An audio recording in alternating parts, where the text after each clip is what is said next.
सगळ्या संतांनी एकच सांगितलं, पंढरपूरची वारी करा. टाळी वाजवावी, गुढी उभारावी,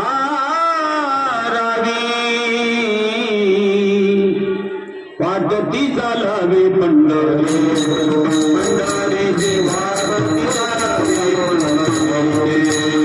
टाळी वाजवावी, गुढी उभारावी, टाळी वाजवावी,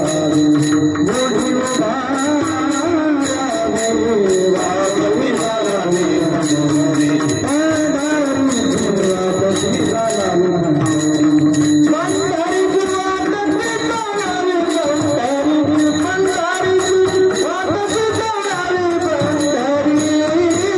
उभारावी, पताकांचे भार मिळाले अपार होतो जय जयकार भीमा. अरे सोपं साधन सांगितलंय. पंढरपूरच्या वारीला हाताने टाळी वाजा, त्या भगवान परमात्म्याचं भजन करा, याच्याशिवाय दुसरं जगात काही नाहीये. पण म्हणले महाराज, आतापर्यंत तुम्ही आम्हाला सांगितलं भजन करा, पण ते भजन नेमकं कसं करायचं ते तर कळायला पाहिजे ना. म्हणले आता ते ज्ञानोबराय तुकोबराने भजन केलं तेच आम्ही करतो. ज्ञानोबराने काय केलं म्हणले, ज्ञानोबराय सुद्धा तेच म्हणले, विठोबा रखुमाई विठ्ठल विठ्ठल गजदी अवघी दुम दुमली. पण सगळे संत तेच करतात, त्यांनी तेच भजन केलं, आम्ही सुद्धा तेच भजन केलं. महाराज ज्ञानोबराने भजन केलं, तुकोबराने भजन केलं, त्यांना प्रत्यक्ष भगवान परमात्मा दिसला, भेटला, त्यांच्या घरी काम केलं. आम्हाला नाही काम केलं तरी चालेल, पण भगवान परमात्मा भेटला पाहिजे. मग आम्ही नेमकं भजन करायचं कसं सांगा, आम्ही तुम्ही सांगाल तसं करू. महाराज म्हणले, देवाचं भजन करण्याकरता काही लागत नाही, फक्त 3 गोष्टी लक्ष देऊन ऐका.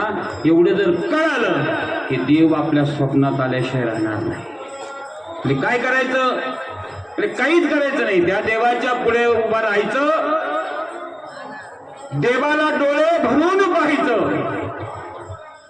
देवाला डोळे भरून पाहिल्यावर तो भगवान परमात्मा आपल्या चित्तामध्ये साठवायचा. दुसरं, पहिल्यांदा डोळे भरून पाहायचा, दुसऱ्यांदा चित्तामध्ये साठवायचा, आणि तिसऱ्यांदा त्यातच नामस्मरण करायचं. ही त्रिपुटी साधली का देव आपल्या स्वप्नात आल्याशिवाय राहत नाही. चित्ती तुझे पाय डोळा, रूपाचे ध्यान, अखंड मुखे नाम तुमचे, वर्णावे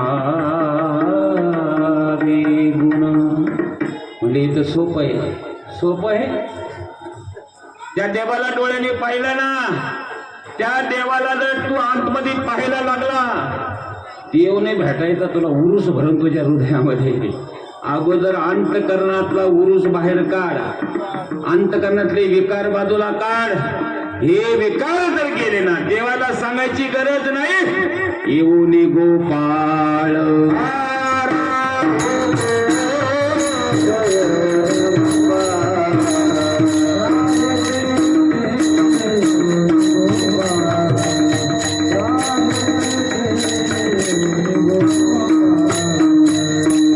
देवाला सांगायची गरज नाही. चित्तामध्ये देव साठव, देव डोळ्याने पहा, आणि त्याच देवाचं भजन कर.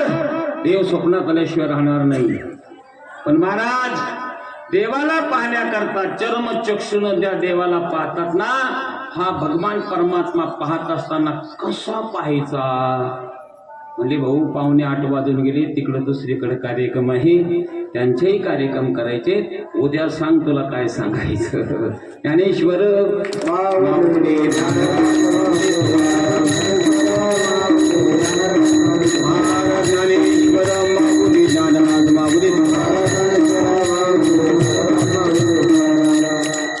या ठिकाणी आपला हा दिंडी सोहळा 27 वर्ष, पहिले 2 वर्ष आपल्याच गावाचं भूषण कैलासवासी चिमणभाई यांनी आपल्याला दिंडीमध्ये अन्नदान केलं.